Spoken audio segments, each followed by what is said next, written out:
कि आप 1.5 लाख का माल लेने आए हो तो 1.5 लाख का माल मत लो, आप 1 लाख का ही लो, बाकी का 50,000 जो भी है वो बैकअप में रखो।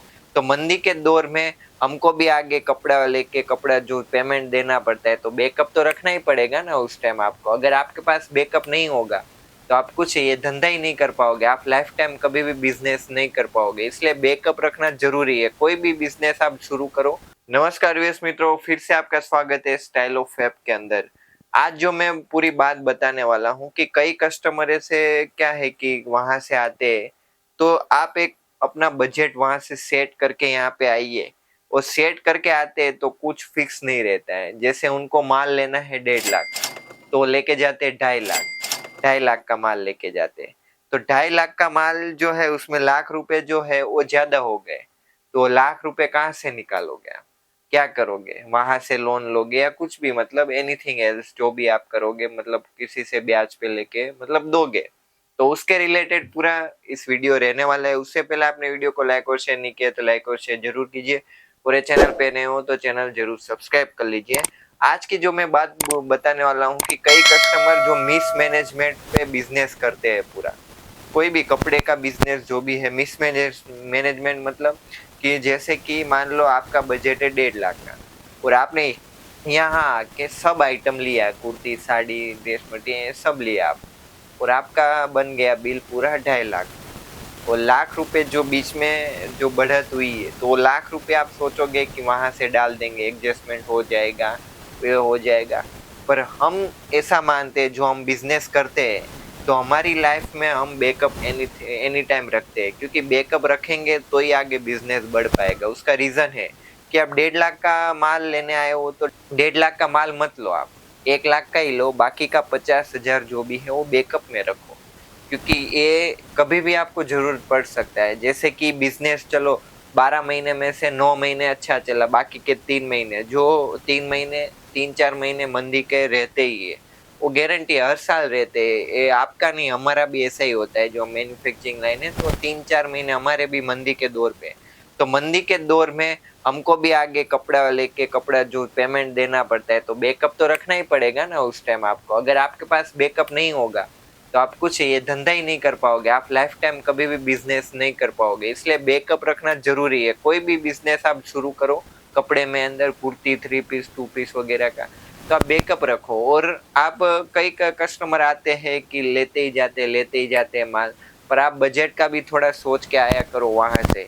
और कई कस्टमर तो ऐसे है, भाई हमारा 20,000 का बजट है, तो 20,000 में आप क्या लोगे और क्या बेचोगे? 20 का 40 थोड़ी होगा। आजकल क्या है कि बड़ा चाहिए, बड़ा माल वगैरह होना चाहिए तो आपका माल बिकता है। इसलिए थोड़ा बैकअप में रखना पड़ता है, पैसों वगैरह का इंतजाम रखना पड़ता है। अगर बैकअप नहीं रखोगे तो आप कभी जिंदगी में, आपकी लाइफ में कोई भी बड़ा बिजनेस नहीं कर पाओगे। आज छोटी सी दुकान है और उससे बड़ा शोरूम करना है 5 माले का, तो आप ये आपके सिटियों में बड़े बड़े शोरूम वाले हैं, तो शोरूम वाले शोरूम क्यों है? क्योंकि उसके पास एनी टाइम, जैसे करोड़ रुपए का माल भरा है तो 50-60 लाख रुपए बैकअप में रहते हैं, क्योंकि उसको भी पेमेंट करना है आगे। तो पेमेंट कैसे करेंगे? 4 महीने जो बीच में जो गैप हो गया, 4 महीने मंदी के माहौल में, उसमें कुछ धंधा तो हुआ ही नहीं, सेल हुआ ही नहीं उतना। जो हर रोज की से हर रोज एक शोरूम मान के चलो 5 लाख की सेल हो रही है, और मंदी के माहौल में 1-1.5 लाख की सेल हो रही है, तो 80% से ज्यादा सेल कम हो गए 4 महीने में। तो बाकी का 3.5 4 का जो इंतजाम है वो तो करना ही पड़ेगा ना, पेमेंट तो देना ही पड़ेगा जो पार्टी है उसको। वहां तो नहीं बोल सकते भाई ग्राहकी नहीं है क्या करेंगे, वहां तो ऐसा बोल नहीं सकते ना। जो है पेमेंट तो देना ही पड़ेगा, माल लिया और पेमेंट दिया बस। तो उसके लिए बैकअप, क्योंकि कस्टमर को नया चाहिए तो आपको भी पैसे का बैकअप रखना पड़ेगा, क्योंकि हर दिन नया चाहिए कस्टमर को। तो उसके लिए आपको थोड़ा बैकअप में पूरा वहां से पूरा एक शेड्यूल बने हैं। जैसे कि यहाँ आ रहे हो तो इतना इतना खर्चा इसमें हो रहा है, बाकी का इतना खर्चा इसमें होगा, वहां से माल मिलेगा तो इतना खर्चा इसमें होगा, दुकान में इतना खर्चा होगा, पूरा लिस्ट बनाइए आप। फिर यहाँ पे आइए और उस लिस्ट के हिसाब से ही चलिए आप, तो ही आपको बैकअप में पैसा मिलने की जगह रहेगी, मतलब बैकअप रहेगा आपके पास। बाकी तो कुछ नहीं बचेगा, उल्टे ज्यादा खरीदी करोगे, ज्यादा जितना दुकान का सेटअप करोगे, सब करोगे तो पैसा तो बढ़ता ही रहेगा। लोन भी, चलो लोन कितने का लोगे आप, आपके हिसाब से लोन मिलता है, प्रॉपर्टी वगैरह के हिसाब से जो भी है। जो भी टर्म्स एंड कंडीशन रहते हैं उसके हिसाब से लोन मिलता है। तो भी लोन आप कितना लोगे उसके ब्याज बढ़ जाएगा। तो ब्याज ना भरते हो, अपने पास बैकअप रखो। आज के टाइम में बैकअप सबसे ज्यादा जरूरी है, वो चीज में ध्यान रख लेना।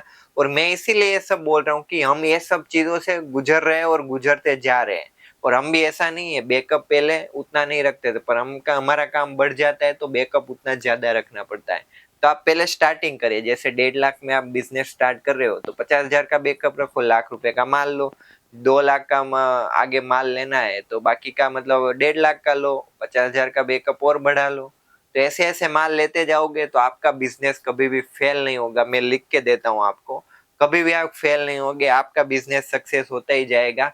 और सक्सेस होगा वैसे मतलब बड़ा शोरूम होगा तो बैकअप भी बढ़ाना पड़ेगा।